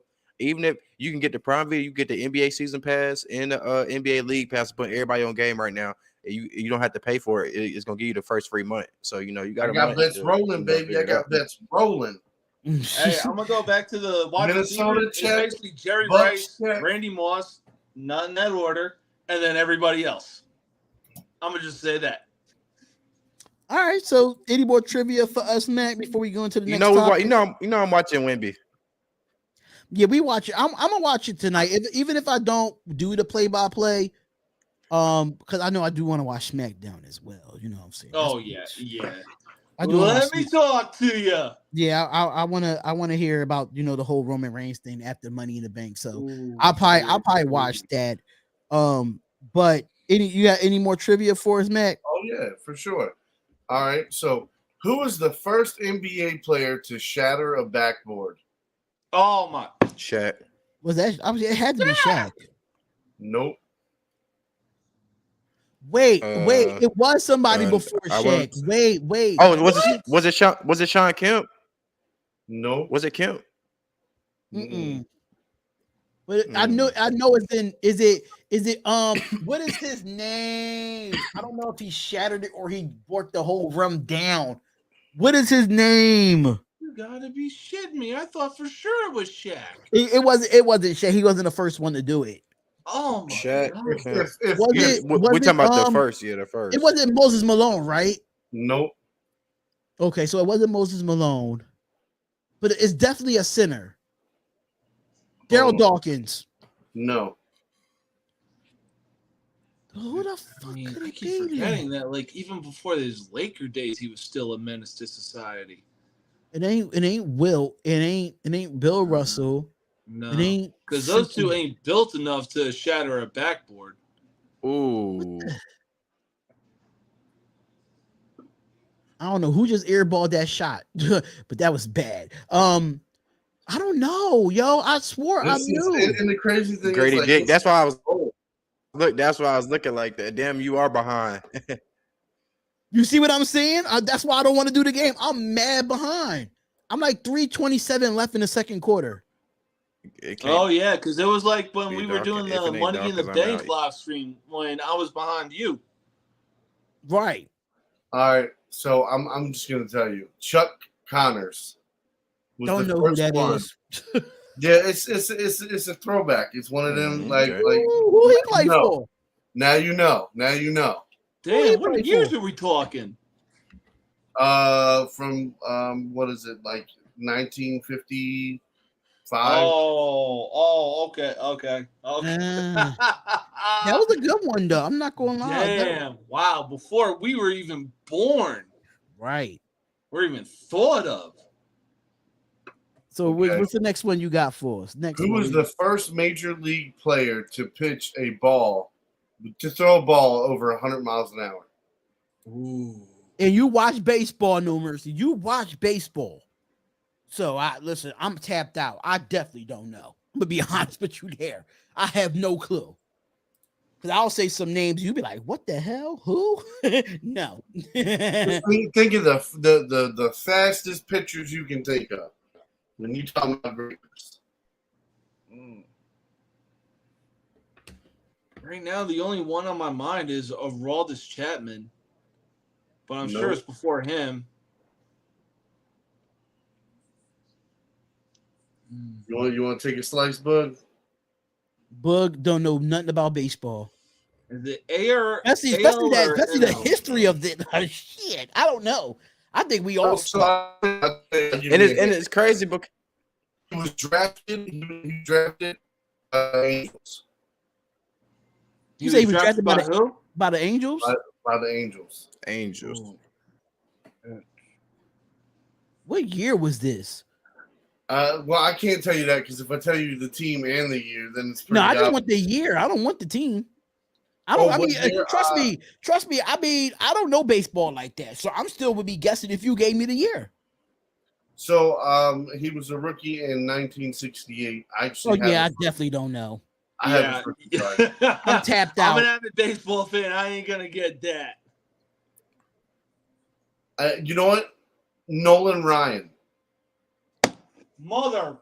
That's why I thought you was gonna get it. Like I gave you. Holy shit. The toughest pitcher to ever grace the goddamn mound. He was Took a the lot of first guys one. like fucking Bo Jackson and still pitched the goddamn game. Like, Holy he's literally shit. the most famous. All right, I got one more for you. I'm gonna kick my own ass just for that. Okay. Who was the first baseball player to ever appear on a Wheaties box? And I tell you what, like it's definitely old school. It's old school. But when you think of this team, he's one of the top 3-4 guys to ever play for the team. Was it Michael Jordan on the USA team? No, baseball. Oh, baseball. Ken Griffey? No. Think of when Wheaties first came out. I don't know when Wheaties first came out. So I'll tell you. So early 1900s. So think of that as like who was the first baseball player, and mind you, it's not exactly the early. I'd say like between the 1915 and I'd say like 1930. Yogi Berra? No, that's Yeah. You're a little too early. You're a little too early for Yogi because you remember Yogi played in the 40s and 50s. Yeah. I was never a DiMaggio? Wheaties person anyway. Not DiMaggio. Is it a Yankees? Do y'all know that's Yes. Do y'all know Yes, that's my that's last name, bro? He's a Yankees player. Babe Ruth? No, not Babe Ruth. Oh my God. So if it's not Babe Ruth, who else is it? I don't know why I'm thinking this. Roger Maris? No. The guy's Hank got Hank Aaron. He's got something really bad named after him. Lou Gehrig. Yes, it is Lou Gehrig. Don't know who that is. Have no clue. I mean, Look up his speech. When you look at Babe Ruth, who played behind Babe Ruth? Who did they switch in front of Babe Ruth to piss him off to make him hit better? Lou Gehrig. Lou Gehrig, yeah. Because honestly, the only thing going through my head is just Murderer's Row. And the only reason I know that is because of The Sandlot in the early 90s. All right. That was a good one. There was some good ones, man. I thought I wanted to smoke, but when it comes to baseball, I definitely don't want to smoke when it comes to baseball. I definitely don't want to smoke. Absolutely not. You could take my smoke all back and inhale it right back into my lungs. I don't want no smoke. You can do whatever you want. But let's get into the topic that, No Mercy put out there. The top 5 NFL head coaches in the league. Since we did the ones that's on the hot seat, who are the ones that's the best in the league in the top 5? Now, this is going to be tough for me because it's not really a lot of great coaches in the NFL. I mean, it is, but are we going based off 2023 or are we just going all time or whatever? Well, what we going based off last year? No, just basically the best NFL head coaches in the NFL right now. I know one of them is I think the one that's on everybody's list is Andy Reid. I was gonna say, you bet. So I was listening to ESPN radio this morning, and the list was kind of shocking to me, but at the same time, it kind of made sense. So I'm just like, you know what? In the 4 and 5 spot, I'm gonna add my own coaches because these guys have done something ever since they came into the teams, and they've just been on a whole nother level since then. So what was the first 3 that they had on the ESPN radio? I would love to hear those. I would love to hear what they had to say about that. So the first one, it shouldn't come as any surprise, Andy Reid. Yeah, absolutely. Since he came to Kansas City, they have not had a losing record since he took over. And this is with Alex Smith under center. And ever since Patrick Mahomes took over as the full-time quarterback, the rest, as they say, is history. Okay. Now, granted, this was Carlin that made up the list, but number 2, I was really surprised by it because I really thought Bill Belichick really secured it based on what he's done in the last 20 years. Granted,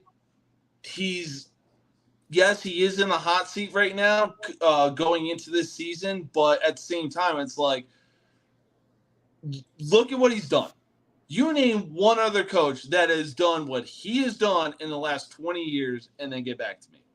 But Garland did make this kind of argument. Sean McVay was number 2. I had McVay on my list. I had McVay on my list. The exact face I had. The exact face that I had. For what? Dude, I mean, he's won a Super Bowl. I mean, but he's been twice. He's been twice. To say he's better than Mike Tomlin? Get the fuck out of here.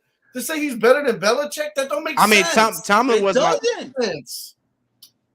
I don't think McVay should be in the top 5. But at the same time, I can't say. I'm not saying he shouldn't be in the top 5. You're saying he's better than these guys by putting him in number 2. That don't make no fucking sense. Sean McVay is not that fucking good. And if he is, why the fuck he been drought in the last couple of years? Yeah, he did. I mean, it really didn't make sense for me either. He done went to Super Bowl twice. It didn't make sense. I think it don't make sense to none of us on this panel of Sean McVay being a top 5 coach. Don't get me wrong. Keep in mind that Sean McVay he's got a to the great Super Bowl offensive. with Jared Goff as the quarterback. That's like That's Mike what I was Tomlin just getting about to to the Super say, Bowl with bro. Mason Rudolph as the quarterback. But we're all Bro, sitting here cheering for the Lions to do the same fucking thing. So it's not Jared Goff. It's Sean McVay. I mean, But the Lions have been to the Super Bowl twice. Quarterback. But the thing about it, I think the reason why they do that for Sean McVay is because yes, he recently just won a Super Bowl with Matthew Stafford that has not won nothing in his career. Yep. Number two, he did draft one of the probably the best receiver in the league in Cooper Kupp. And you just gotta look at the roster that he put around in that era. But at the same time, look at it. But at the same time, I'm like this. I'm not putting him as a top 5 best coach in the league right now. No, I think it has to come down to this year to put him there. This year has to happen. This year he has to win back the NFC West, and he gets back into the playoffs and compete. Until then, he's not in my top 5. Absolutely. I was gonna say, like, ever since he came to LA, when he's been in the NFL for the last 6 years. He is 37 years old, and ever since taking the head coaching job of LA. Much like Andy Reid, they have had up until this past year. Yep. They have had a winning season and made the playoffs and even won the Super Bowl. Now, yes, he does have one Super Bowl under his belt, but you look at the time how loaded the NFC really was. Yeah, he's in a tough division. Again, it's one of those things where you can make an argument for this guy, but at the same time, the fact that he's been in the league for 6 years and been able to do what he has done and gotten a Super Bowl out of it just really speaks volume. It makes it very debatable. Harbaugh did the same thing. Year 6, John Harbaugh won the Super Bowl with Joe Flacco. Yep, according to Carlin, he was in the top 5. He was in the top 5 NFL head coaches in the league. But yeah, that's Colin Coward for it. You know he likes to stir the pot. Yeah, he does. But this is not Coward. Canty and Carlin. Oh, Canty Carlin. Okay. Yeah. But here's my thing is though. Do you think he's going to be able to get back to a Super Bowl without having a star-studded roster? I mean, assuming everybody stays healthy, yes. But if they have a season like they did last year, he's like honestly for me. He was an honorable mention of like the head coaches in the hot seat going into this season. Yeah, he was my honorable mention as well. No way, being a defending champion, you should have had a record of 5-12. I get it. Injuries are one thing, but dude, you are a young head coach. You have no excuses to produce that kind of record that you did. One day I could cast. Can I just throw this off there? Sean McVay, one day I could say thank you for making Baker Mayfield a great as the Rams when they came back and went almost 98 yards to beat the Las Vegas Raiders on Thursday Night Football. Yeah. I'm gonna just throw that out there. So I love trolling from my own team. I love trolling them so badly. So this one, it made sense, but at the same time, it didn't make sense. If you look up the definition of consistency, you're going to see a picture of Mike Tomlin. Absolutely. Like, the best way it was described was when I was listening to ESPN radio. The Steelers went into their bye week 2-6. No hopes at the playoffs whatsoever. They went the rest of the season 7-2 and came one game away from making the playoffs. If the Steelers made the playoffs, they would have made some noise. Was they 8-1 or something like that? No, they were 9-8 last year. 9-8. So it was still a winning record, but didn't make the playoffs. Yeah. Got it. When has he not produced a winning record? Right. Exactly. He won with Mason Rudolph as a quarterback. You see his career. Tomlin has always put a winning team out there on the field. Yeah. And that's why I'm saying, for McVay to be put over him, I understand the Steelers haven't won a Super Bowl in, close to 15 fucking years. But at the same time, though, have they not been consistently good? No matter who the quarterback is, no matter what their defense, no matter what no-name motherfuckers they got filling most of the gaps on their team, they still come and compete. Yeah, Just to absolutely. add, just like to I add said, on the, Tomlin won with Mason Rudolph as the quarterback. And we ain't heard from him since the whole Myles Garrett incident. just to add into that, Mac, Tomlin, since 2007, he has avoided finishing last in his division, only finishing third in 3 seasons. Mm-hmm. And the And craziest then, thing is, and they have never entered a season with a losing record. yeah. And the craziest thing is, since the Steelers' existence, they've only had 3 head coaches. Right. In their franchise Howard history. and Tomlin being 2 of them. I don't know who the other guy was. I forgot his name. He's won Matt Super Bowl. He was part of that Steel Curtain squad. Chuck Noll. I was about to be hold on. No, nobody knows who Chuck is. Oh, I know who Chuck Noll is. I mean, that organization speaks volume. To only have 3 head coaches throughout your entire existence, that is consistency. I'm gonna say this on that note. That means your owner has patience. Your GMs has patience. Or you have the benefit of having a great goddamn coach that can coach guys up and get guys to play in their fucking scheme. Or I mean, you got GMs and coaches that know how to draft what fits their system instead of you go with players that fit your system instead of what players available. That part. Because sometimes the best player available might not fit your scheme. See that? I mean, but that's a 50-50 sometimes. That's a 50-50 on that. Lately, the best players in the NFL really have not really been first round picks. I'm just saying. True. I mean, oh shit. I forgot who 4 and 5 was on ESPN radio, but I know for a fact that John Harbaugh was number 5. See, you about to get maxed. I know. My whole thing is like, and this is my problem with Harbaugh. Again, since the Ray Lewis era, what has he done? Nothing. And that's why that's how I'm telling. Like I see the same thing with Sean McVay. Like John Harbaugh had a built team. He had money. He spent it. They were as soon as they won the Super Bowl, they were already in deficit. They had to dismantle half the defense. Walked out the door. Their best wide receiver was Jacoby Jones. And then we had to trade Anquan Bolden because we didn't have the cap space for him. I hated that move. We had to blow the whole team up because instead of paying Joe Flacco a fair fucking wage the year before, you know, Flacco bet on himself. And then look what he did in the fucking playoffs. He got paid for all the shit he did. But that's the whole thing. When you take that star-studded defense away, and you take some of them offensive weapons away, and you put a bunch of young rookies in there, I mean that's what happened. We went from a Super Bowl winner to a complete fucking rebuild. Yep. And we have not been back there since. Yeah, absolutely. That's what I'm saying. Like, so with Sean McVay, no. You climbed to the top of the mountain.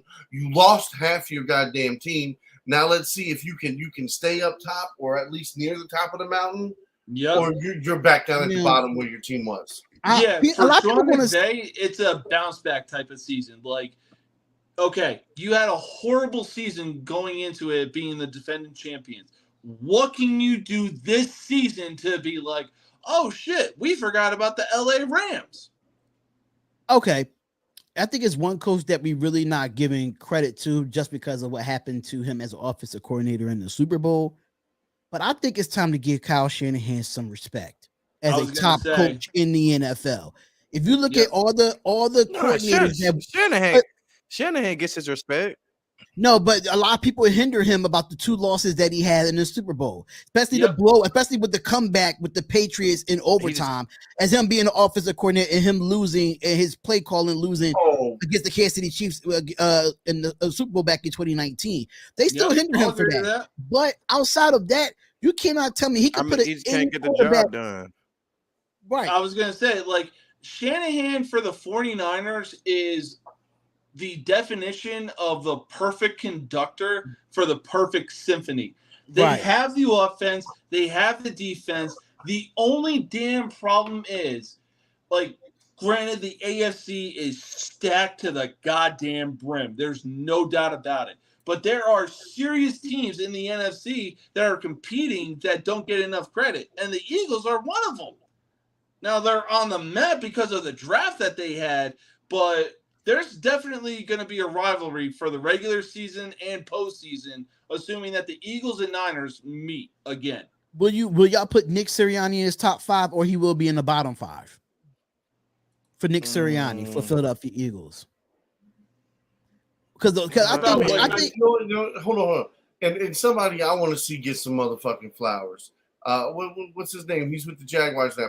Doug Peterson. Doug. I had Doug in my list. Thank you. Thank you. So, I had Doug in my list. I was going into my 5 because Doug Peterson. If you look at Doug Peterson from even when he was in Kansas City, even when he went through Chicago, even when he won a Super Bowl with Philadelphia, no matter where that guy goes, he wins.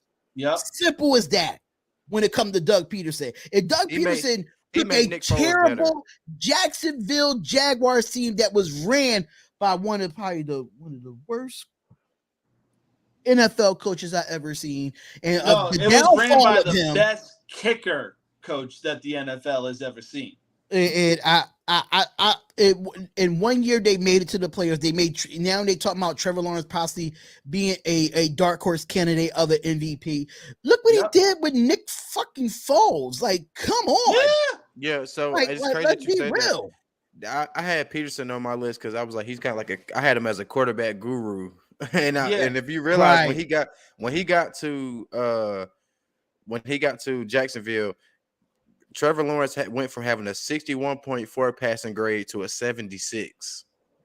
From a 61 to a 76, like you get what I'm saying, and that speaks volume. And he went out and risked going to get Calvin Ridley. Didn't know he was even going to play next season. And you add Calvin Ridley to Christian Kirk, to Evan Ingram, and Trevor Lawrence. You got yourself a squad in Jacksonville. And the way that AFC South is looking up, the AFC South this year. They're gonna win the AFC South. I got them winning the AFC South, even over Tennessee. I'm sorry, Tennessee is just abysmal right now.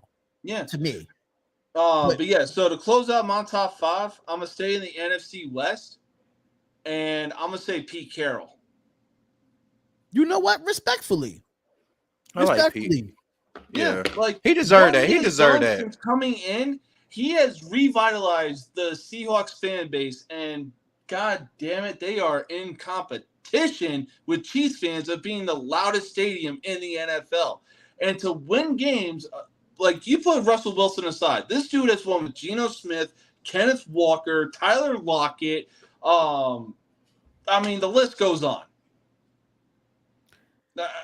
You can't argue that. The man is in his 70s and he runs like freaking Jim Harbaugh was when he was coaching the Niners.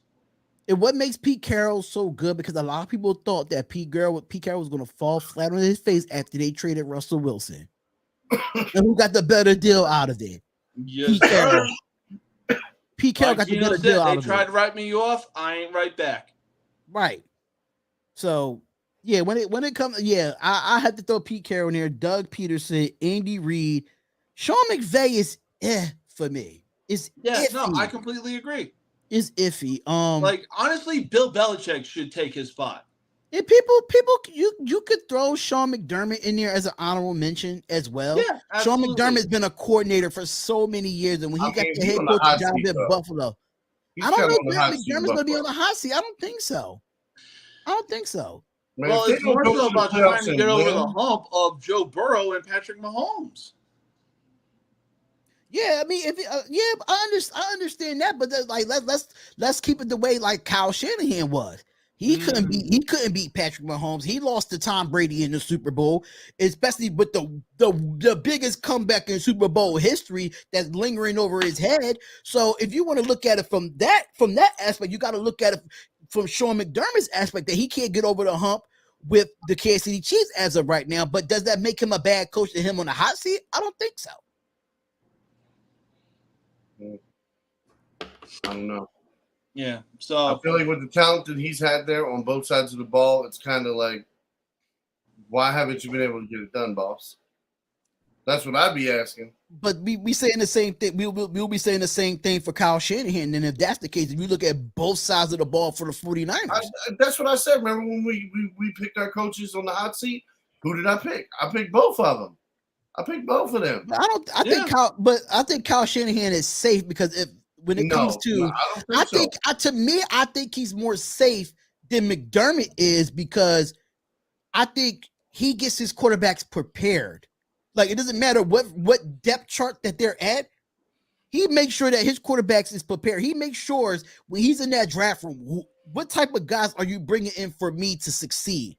Yeah. It's a little different with Sean McDermott, you know. So ever since he lost Brian Dable to the Giants, I was going to throw different. Right. I want to throw his name out there. What y'all think about Brian Dable? Yeah, I think we got to give him a couple more years as the head coach. Dable, I mean, but he kind of brung Sugar to shit last year. You don't think he made Sugar to shit? Literally, bro.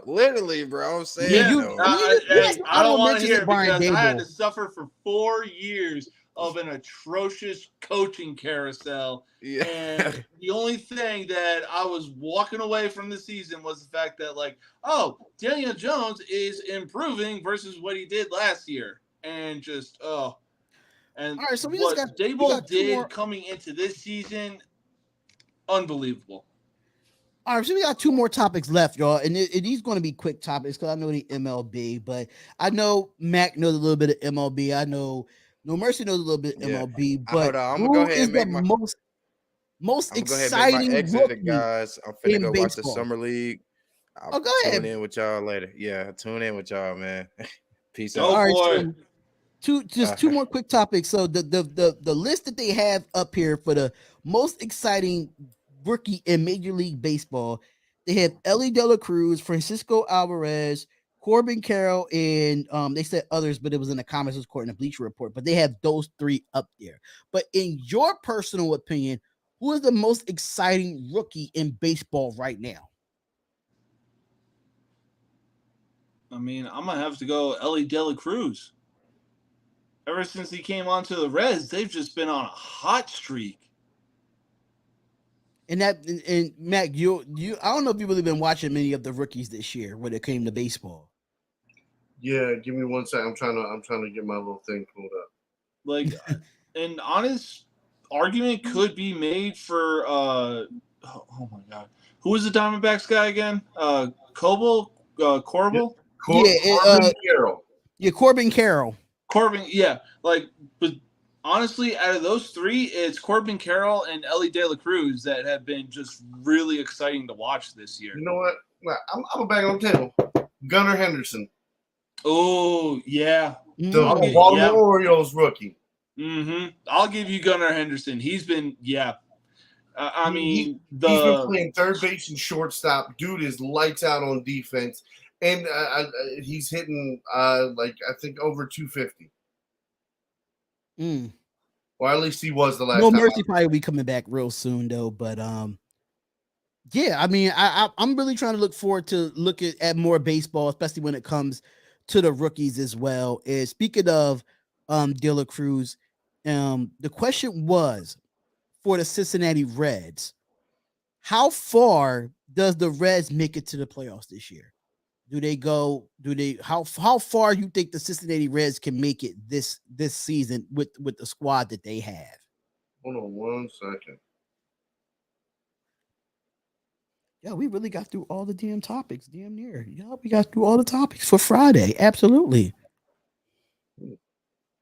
So you just got real loud. Me? Because I get real close to the microphone. So when I back up, you could definitely hear a difference. You could definitely hear a difference, but make sure 49 wins. I mean, they definitely have started to get hot and gain pace. I mean, the Brewers are right on their heels, but yeah, no.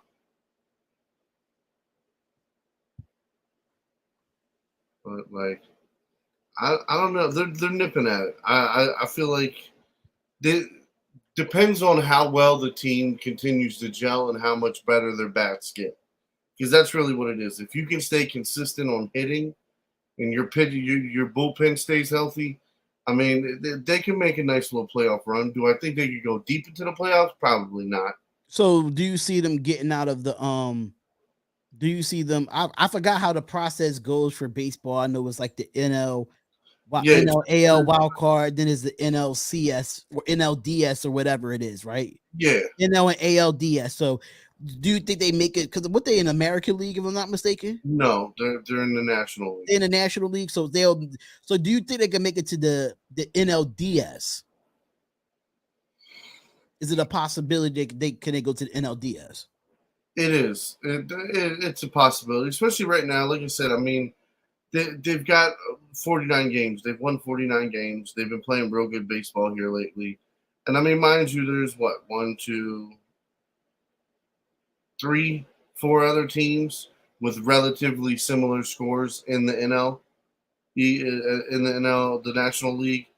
And then, you know what I mean? Like the American League is the same thing. Like you got 1, 2, 3, 4, 5. You got 5 teams on both sides that are up in the 49, 50 plus win range.